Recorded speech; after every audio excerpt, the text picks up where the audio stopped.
boys and girls. Today I thought we would read a book called Don't Need Friends. Don't need friends. Is that true? I think we do need friends, but these two, it's a little mouse or a rat up here and a dog down here.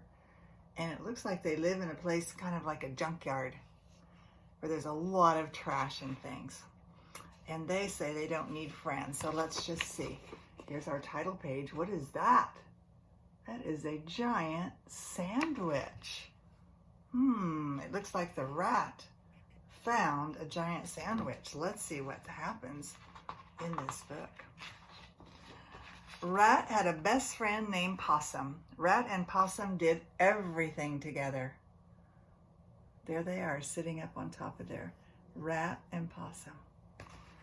It looks like they're going fishing in this tub with some water in it. Do you think they'll catch anything? I don't know.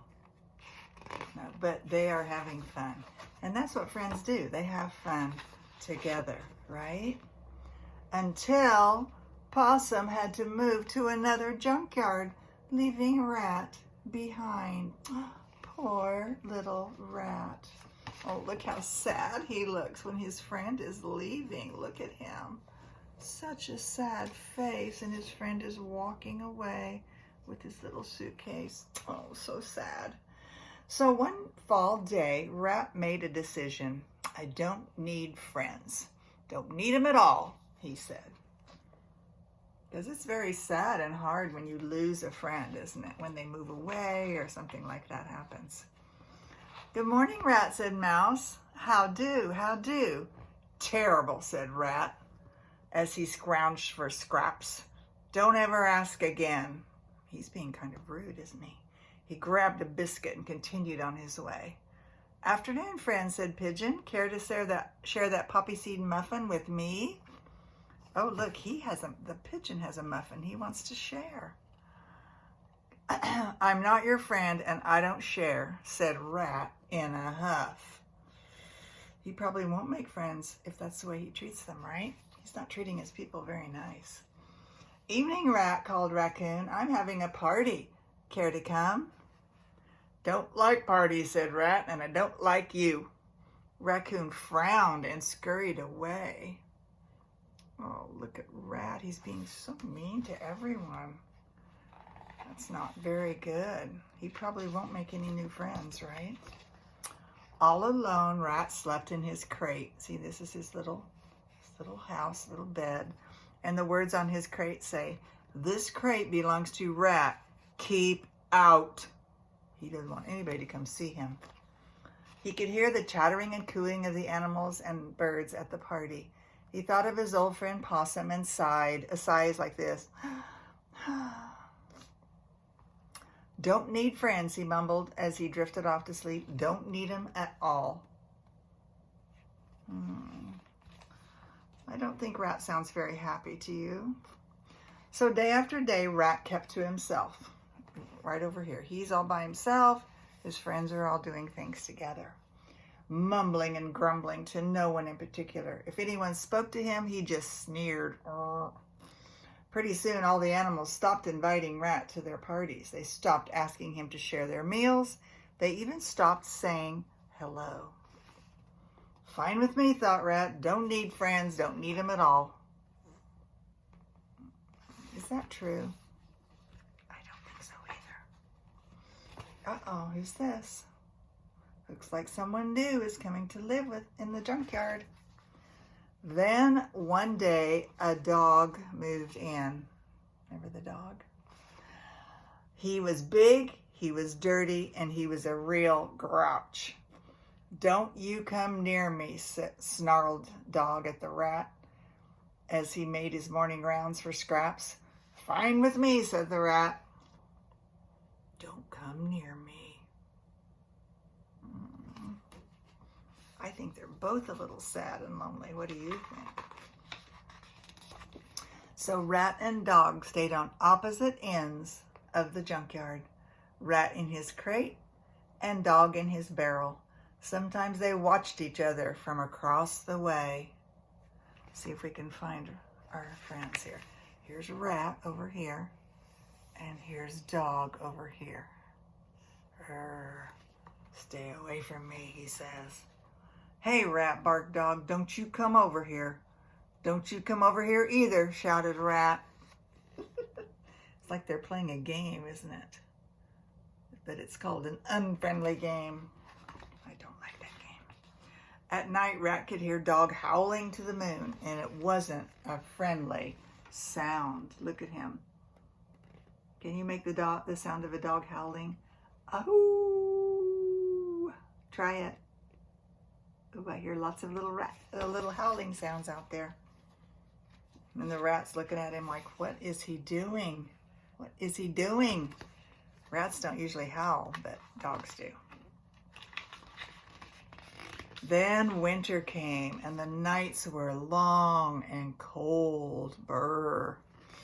I would not want to sleep outside when it was cold.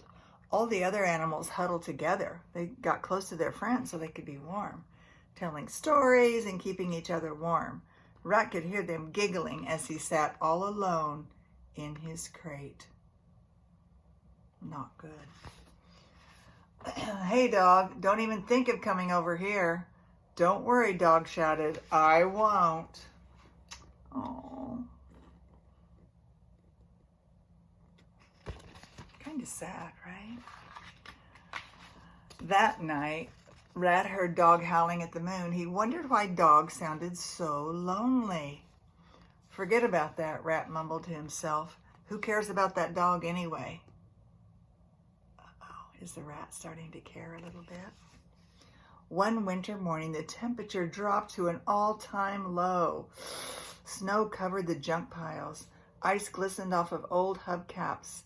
The animals stayed huddled together all day, eating the scraps they had saved for winter. Look at them, they're trying to stay warm. It's so cold.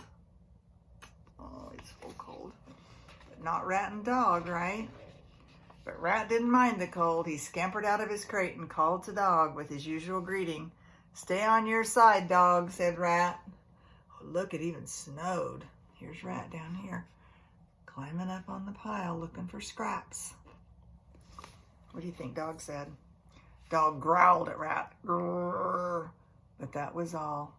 Rat noticed that Dog was moving much more slowly than usual as he marched up and down his side of the junkyard. Said Rat, lazy old mutt.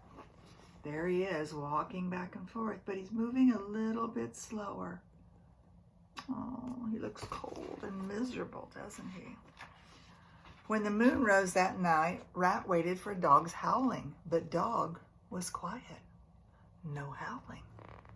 Rat couldn't sleep. He tossed and turned. The quiet was too much for him. Dog, don't start that howling again, Dog, he cried. Dog only coughed. I wonder if he's sick. Oh, no. The next day, Dog stayed in his barrel. So look who came over. Hey, Dog, don't you move from there, called Rat as he gathered his breakfast. Dog only sniffled. Hey, Dog, don't try and take this pizza from me, as Rat munched on his lunch. Dog only sneezed. What do you think? Do you think the doggy has a cold? I think so too. He does not feel good. He does not feel good. The sun set behind the mountain of junk, and still Dog did not move from his barrel. Fine, shouted Rat. Stay in there. See if I care. Do you think he does care? Just a little bit? I think he might be starting to. Because he checks on him all the time, right?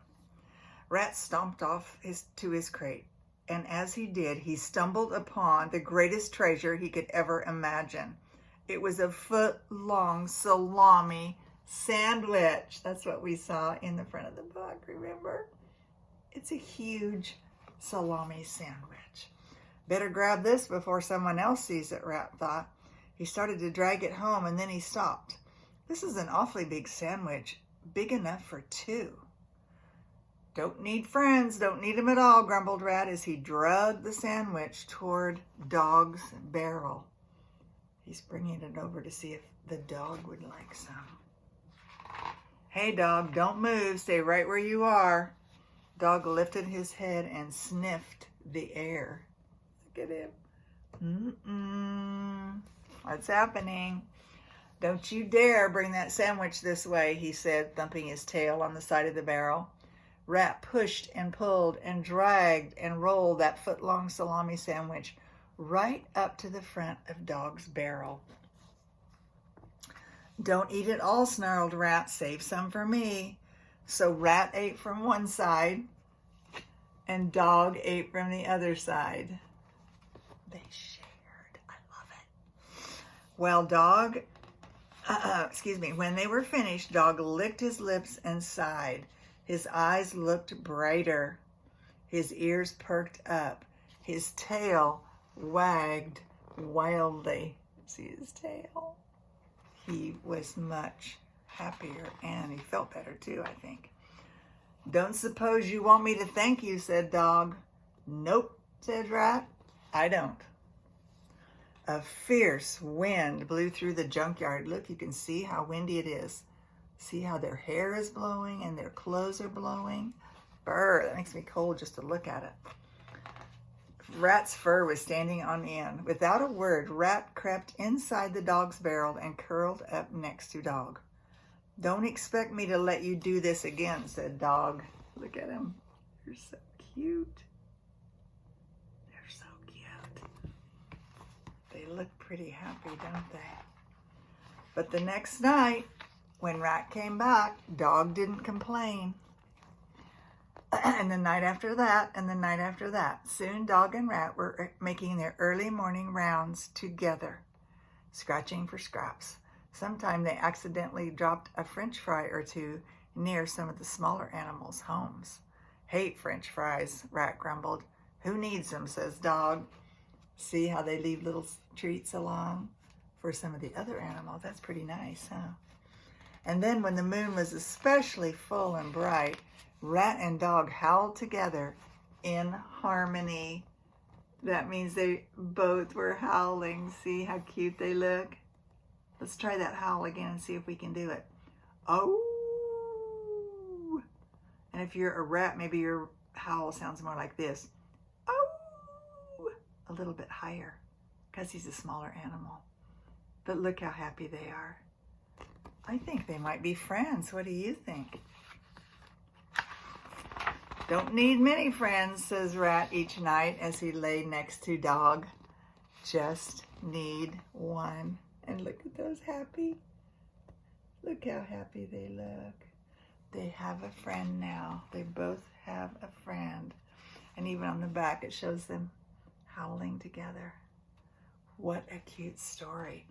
So, what do you think? Do we need friends or not? I think we do. Sometimes we don't need a lot of friends, but sometimes a lot of friends are fun. But for sure, we need at least one friend. All right. Well, let's see how many friends you can play with today. Bye.